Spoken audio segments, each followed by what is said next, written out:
মামা আমি হবে একটা ভয়েস দিতেছি, এই ভয়েসটা মামা সবাইরে দিবি, কেউ যাতে বাদ না যায়। যত মানুষের লগে তোর অ্যাড আছে সবাইরে কবি এই ভয়েসটা যাতে সবাইরে পাঠায়। শেখ হাসিনা একটা জিনিস যদি খেয়াল করস মামা, খেয়াল করলে দেখবি শেখ হাসিনা কিন্তু জাতিসংঘের কাছে কইছে যে ওই আঙ্গরে রাজাকার কয় নাই, বা ওই আঙ্গ সুরক্ষার লিগা, ছাত্রদের সুরক্ষার লিগা ওই সেনাবাহিনী, বাংলাদেশের ভিতরে সেনাবাহিনী, র্যাব, বিজিবি এগুলা দিছে। কিন্তু সাধারণ মানুষ তো জানে যে সেনাবাহিনী আর র্যাব এগুলা কি করতেছে, কেমনে যে মানুষ মারতেছে এরা ওরা জানে।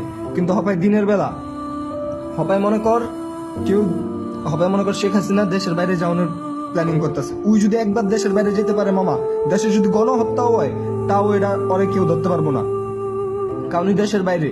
আর ওই র্যাব যে কয়টা খবর পাইছস যে ছাত্রলীগের একটা জিনিস কিন্তু জানোস, ছাত্রলীগের পোলাপাইন হপায় সবাই সামনে আইতেছে না, অল্প কয়েকজন আইছে, বাকি সবাই সব জায়গায় লুকায় রইছে। ওরা আজকে গণহত্যা